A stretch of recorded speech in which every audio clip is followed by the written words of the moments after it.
अस्सलाम वालेकुम नाज़रीन। तहरीक इंसाफ की पॉलिटिकल कमेटी का जो इजलास हुआ, उनमें से आधे से ज़्यादा अरकान ने, रहनुमाओं ने 15 अक्टूबर को डी चौक पे एहतजाज की मुखालफत की। और अली अमीन गंडापुर ने तो यहाँ तक कहा कि मेरे 75 करोड़ खर्च हो गए हैं, अब मैं मज़ीद नहीं कर सकता।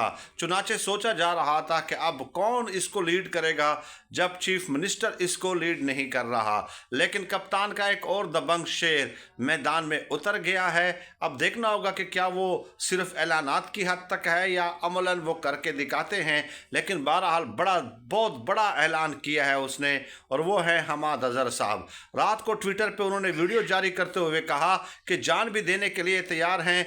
तमाम रहनुमाओं को, तमाम पार्टी टिकट होल्डर्स को, तंजीमी अहदेदारान को हम हुक्म देते हैं कि 15 अक्टूबर के एहतजाज में शरीक हों, और अगर नहीं होते तो अगले दिन वो टिकट होल्डर और तंजीमी